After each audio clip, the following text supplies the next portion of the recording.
Assalamualaikum warahmatullahi wabarakatuh. Selamat siang Tribuners. Nah, saat ini saya Disa Aryandi, jurnalis Pos Belitung, sedang berada di UPT TPA Gunung Sadai, Dinas Lingkungan Hidup Kabupaten Belitung.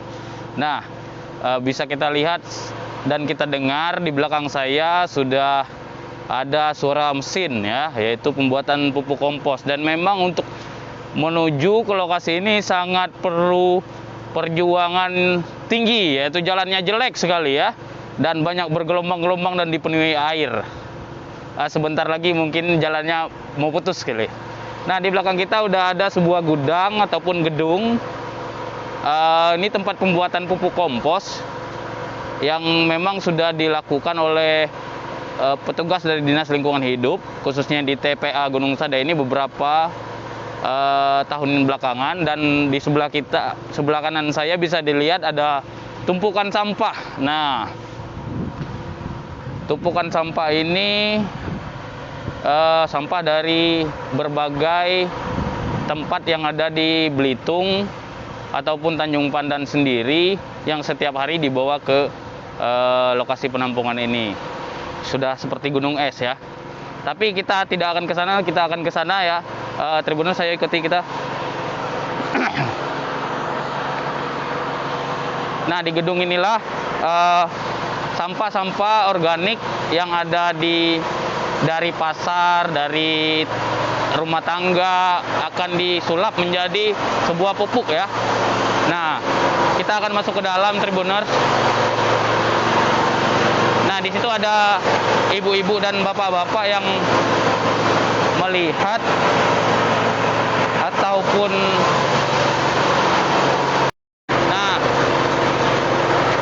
ini iya bisa kita lihat. Nah, iya. Nah, Tribuners, itu adalah sayur-sayuran dari pasar yang memang dikumpulkan dari petugas. Nah, bisa kita lihat hasilnya, Tribuners.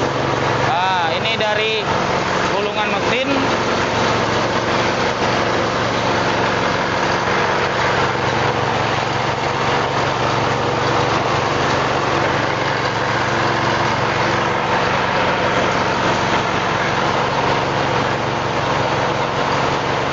Ya, inilah pupuk komposnya nanti.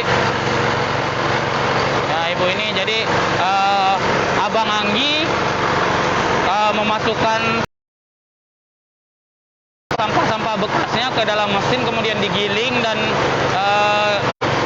ditumpuk dan disatukan di arko ini ya. Jadi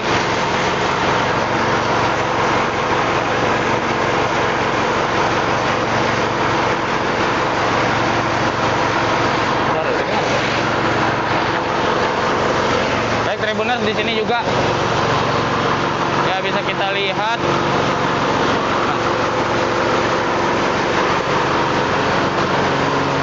Ya, bisa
UPT. Kepala UPT TPA Gunung Sadai, Bapak Supardi. Nah, kita agak keluar sedikit karena ini ada suara mesin. Pak, ini memang banyak mesinnya berfungsi semua nggak, Pak? Mesin sini berfungsi semua. Berfungsi semua, Pak? Nah, hanya yang paling banyak dipakai itu mesin kompos saja. Kompos yang itu, Pak? Kompos, ya. Kalau yang ini untuk apa nih, Pak? Ini mesin kompos juga. Mesin kompos. Jadi awalnya dulunya ini difungsikan kalau misalnya mobil dari pasar atau dari mana tempat sampah, buang ke sini. Oh gitu. Buang ke sini, pakai conveyor ini, naik ke mesin itu, baru digiling. Oh, berarti tidak manual kayak gitu, Pak? Ya. Oke. Tapi kan ini kan pakai listrik ya, Bor ya. Ya. Pakai listrik harus pakai tegangan tinggi. Harus tegangan tinggi. Itu baru pasang listrik kan akhir tahun 2019 kemarin. Jadi baru kita mulai. Baru mau mulai nih, Pak? Ya. Kalau yang ini tahu, Pak? Hah? Kalau mesin-mesin yang ini? Ini mesin pencacah plastik. Pencacah plastik dipakai untuk berfungsi. Tapi ini kan sebenarnya sekarang nih bukan kita dana makai, tapi istilah tuh mungkin pengelola juga belum gila ini. Mungkin belum gila, ya katakan belum gila mahir lah. Sudah itu juga masalah pasar ini juga. Pasarnya. Itu mesin baru. 1, 2, 3, Pak? Nah. Ini baru semua nih, Pak? Ini tahun 2000, Itu tribulan. Berapa mesin? 2014 ini. Oke. Yang ini 2014. Seiring dengan TPA ini juga lah. Pas dibuka nih, Pak? Kalau itu baru tuh. Itu baru tahun 2019 yang hijau. 2020. Nah, yang hijau. Oh, tahun kemarin berarti, Pak? Ya. Oke. Pak, kita ngobrol di luar, Pak. Yuk.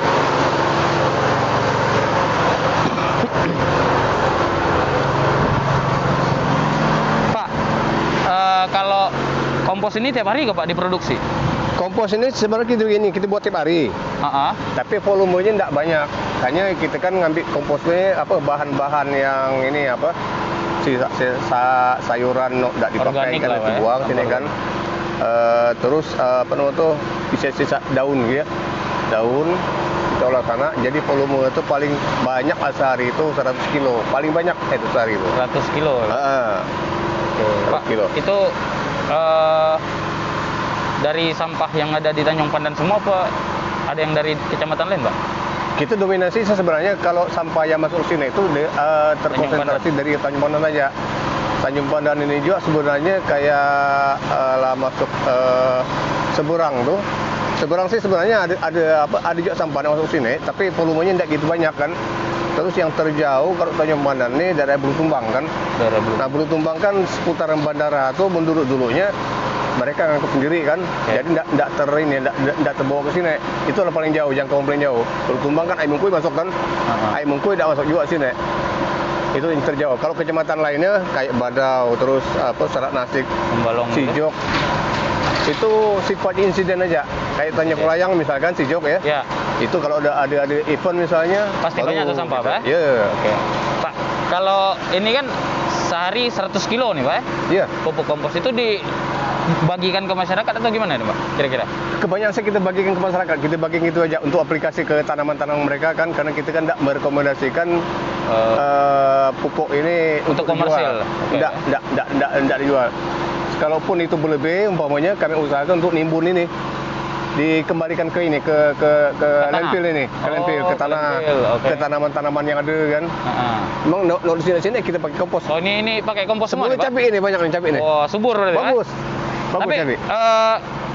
banyak nggak, Pak, permintaan dari masyarakat misalkan ataupun dari kelompok tani ada nggak, Pak, yang ngambil ini? Kelompok tani kita belum ada nak minta sini. Karena kelompok tani ini kan kita tahu kelompok tani mereka memang diajar sendiri mau kompos ya.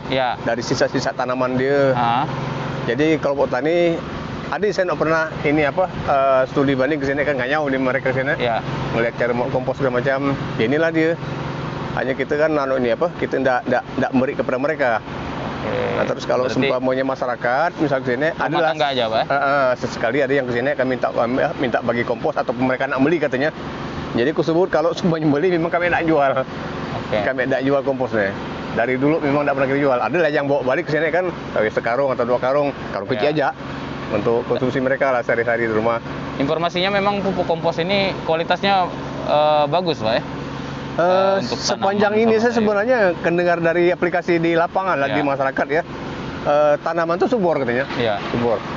Nah kebanyakan tapi sebenarnya di sini kalau kompos dari sampah ini sebenarnya banyak ngandung ini apa campuran-campuran lain, kemungkinan juga ada E. coli di situ kan, kita tidak merekomendasikan untuk tanaman pangan.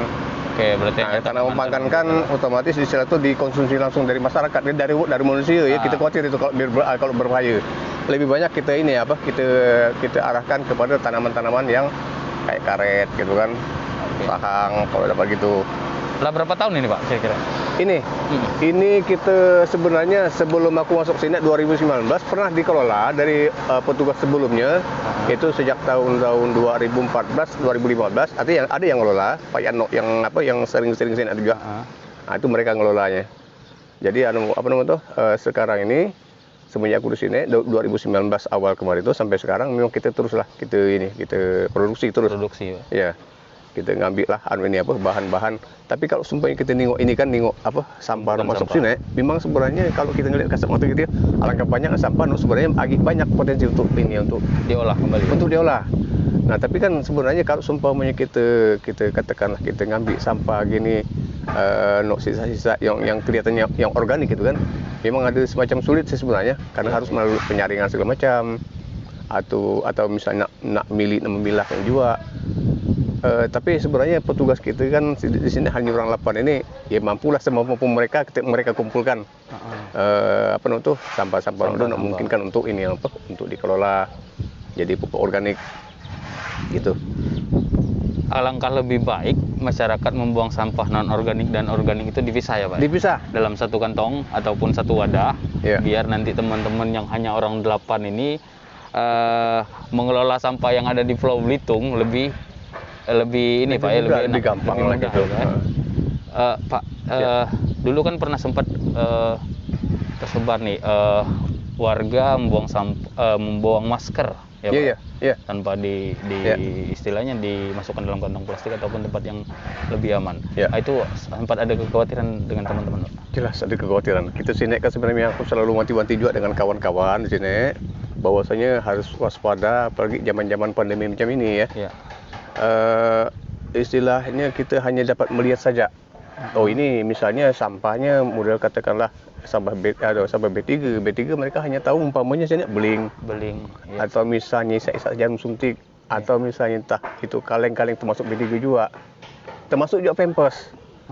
Jadi mereka hanya mungkin dapat tahu melihatnya yang itu. Tapi setelah itu kalau sampah-sampah macam masker gitu kan kita tahu asal usul dari mana.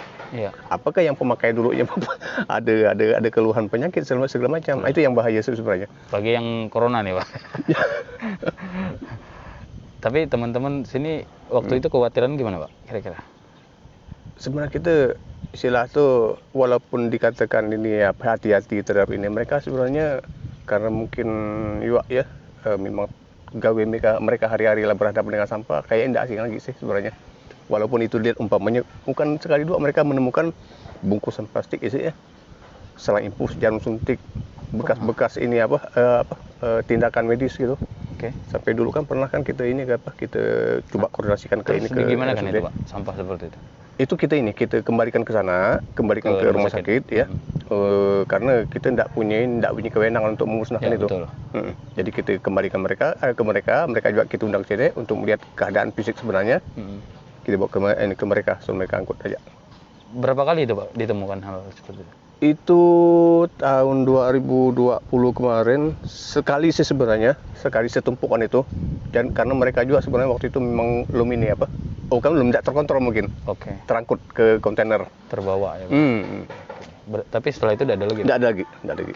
Pak, kita kembali ke kompos ini berarti kalau misalkan warga yang pengen nih kompos ini gimana kira-kira?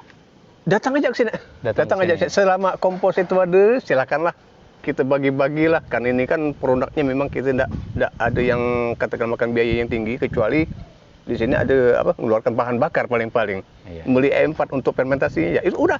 Tidak ada biaya yang gede. Prosesnya lama nggak Pak kira-kira? Kalau misalkan tadi kan udah digiling. Ya. Terus gimana kan itu Pak? Itu 3 minggu cukup. dimasukkan dalam 3 tong minggu atau masuk ke dalam bak, fermentasi dulu. Jadi udah itu minggu pertama dibalik dulu. Dibalik sampah itu kompos bahan komposnya dibalik, digembur pula. Minggu keduanya dibalik pula, minggu ketiga bisa diangkat. Nggak lama. Berarti satu bulan lah ya Pak ya efektifnya. Ya, nggak sampai sebulan sih bisa diangkat itu. Ada yang lah jadi Pak? Kira-kira. Ada. Coba Ada. kita lihat Pak. Boleh. Pak Samsudin sekolah? Kuliah kawan tuh. Ikut paket C ya? SMA. Ini sisa yang lah jadi. Ini yang lah jadi Pak. Nah dibuka. Berarti ada yang lah dibuka Pak. Yang dibuka sana di bawah ini apa? Saringan. Jadi bentuknya seperti ini nanti. Ya. Itulah digiling. Ini udah jadi pupuk nih Pak ya? Iya. Jadi pupuk dan memiliki kualitas yang baik nih. Lumayan. Karena banyak diburu dari masyarakat, ya Pak. Dalam Ada sebulan itu berapa banyak Pak orang yang minta ini? Sebenarnya pernah ada yang datang sini minta tolong dia itu produksikan sini komposnya, bahkan rutinitas itu minta seton sebulan. Oh. Nah kita tidak sanggup. Untuk apa Pak seton? Ya macam-macam kan kita kan sila tuh maaf ngomong pupuk kimia ini bukan tidak bagus tapi sila tuh selama kelamaan jenuh di kan tanah kita jenuh, lahan kita tidak bisa difungsikan lagi. Tapi kalau dengan pupuk kayak gini organik ini tanah menjadi subur terus, dikembalikan sila tuh ke alam dia. Ke alam dia Pak. Pak, tadi kami lewat masuk ke sini jalannya luar biasa nih. Iya, ya. Ini harapan Bapak nih sebagai ketua TPA. Karena ketika jalan itu putus ataupun aksesnya tidak bisa masuk lagi ke sini, maka sampah akan dibawa kemana nih Pak? Ya, itu dia. Itu gimana Pak harapan Bapak? Yang menjadi berat bagi kami itu untuk menyampaikan ini sebenarnya satu hal. Pemda dalam hal ini bukan tidak ada usaha. Ya. Jadi terkendala oleh status lahan. Okay. Status lahan yang dibuat jalan ini katanya anggaran pemerintah APBD tidak bisa merealisasikan ini karena status jalan. Tapi setelah dikoordinasikan ke beberapa pihak, terutama di pihak desa, kemudian juga di bagian aset. Jadi mudah-mudahan ini tahun 2022 bisa terrealisasi. Karena sampai ke sekarang ini kita melalui jalan ini kadang-kadang sampai 2 kali atau 3 kali sehari. Ya, lumayan lah. Rusak motor tuh udah pasti rem. Bagian pak rem tuh 3 bulan sekali pasti ganti. Pak rem motor. Ini juga tidak pakai rem motor aku. Pakai mobil suat-suat lah. Remnya lah rusak juga. Jadi macam-macam. Udah ada perencanaan untuk tahun depan diperbaiki Pak? Kalau rencana gitu, kita masukkan ke DED. Ini kan lokasi landfill ini mungkin tahun 2022 sebenarnya lah maksimal. Jadi ada rencana pembangunan landfill baru di daerah sini, belakang pos ini. Kemudian rencana di belakang situ juga. Lumayan, mudah-mudahan seiring dengan itu di aspal Pak. Ya mudah-mudahan seiring dengan ini pembangunan itu karena kita masukkan juga program anggaran itu melalui konsultan kemarin kan anggaran untuk pembuatan jalan itu dapat direalisasikan juga serentak dengan itu. Karena November Desember musim hujan, sekarang udah musim hujan nih Pak. Jadi pernah kami sebenarnya ngelewati ini tenggelamlah motor. Tenggelam Pak. Iya. Air penuh berarti Pak? Iya. Air ini kan sungai nih. Iya sungai. Air sungai Curicuk meluap. Hujan banyak, otomatis tenggelam ini. Yang khawatir lagi keadaan sekarang ini kan, itu jembatan kita lewat tadi kan jadi batang kelapa cuman. Iya. Batang kelapa yang disusun sedemikian rupa oleh orang-orang yang buat tambang dulu di sini, tambang pasir, tambang timah. Nah mereka kan tiap hari sejak tahun itu ngelewat ini. Bayangkanlah lah berapa lama. Jadi ngarap sebenarnya, ngarap sangat agar jalan yang menuju ke sini ini sepanjang 1,5 km itu tidak usahlah sangat-sangat diaspal misalnya, dapat tanah puru yang agak keras, tinggikan, disempurnakan, lumayan lah. Itu sebagai cikal bakal nanti diaspal. Ya mudah-mudahan saya harapannya sampai diaspal. Karena di mana-mana tempat pembuangan sampah itu sudah diaspal sampai ke lokasi. Iya. Itu udah berapa lama Pak kondisi gitu? Kondisi gini? Kondisi gini nih, sejak aku di sini, 2019, ya, keadaan lagi nih lah. Jadi secara katakanlah, bukan swadaya ya, dengan kita alat yang ada ini kan pakai bulldozer, pakai excavator, kita gali tanah dari sini kirim ke sana untuk nutup lubang-lubang Pak. Untuk nutup lubang-lubang. Tapi itulah karena di jalan ini kan yang pakai banyak. Mobil kita aja ada 14. Bolak-balik 14 tiap hari. sehari ada 3 kali, lo lumayan lah. Nah itu satu mobil gitu. Kemudian mobil yang angkut tanah, angkut pasir, tanah puro lewat sini. Nggak terhitung. Waduh. Jadi kalau seumpamanya aku nimbun kemari, umpamanya sehari aku nimbun selesai, sampai ke ujung sana, esok datang mobil itu, hancur pula jalan. Jadi bukan hanya sekali ini. Mudah-mudahan 2022 terrealisasi ya Pak. Amin, Pak, amin. terima Mudah-mudahan. kasih untuk wawancara kita hari ini. Ini Pak, mic. Oke. Aku closing dulu Pak ya. Baik Tribuners, kita tadi sudah berbincang-bincang dengan Pak Supardi, Kepala UPT TPA Gunung Sadai, Dinas Lingkungan Hidup Kabupaten Belitung. Nah, tadi kita sudah membahas tentang kompos, bagaimana pengelolaan kompos di TPA ini, dan perlu diperhatikan bahwa untuk pembuangan sampah bagi masyarakat di Tanjung Pandan maupun Kabupaten Belitung seluruhnya, bahwa agar sampah non organik dan organik dipisah menjadi satu kantong, biar nanti teman-teman yang hanya 8 orang ini bisa memilah dengan mudah. Kita membantu sama-sama teman-teman dari Dinas Kebersihan yang ada di TPA Gunung Sadai ini. Kemudian untuk jalan juga menuju ini jangan sampai putus. Kita doakan agar tahun depan 2022 cepat terrealisasi. Dan saya Disa Ariandi melaporkan bersama rekan saya Lisa Lestari. Assalamualaikum warahmatullahi wabarakatuh.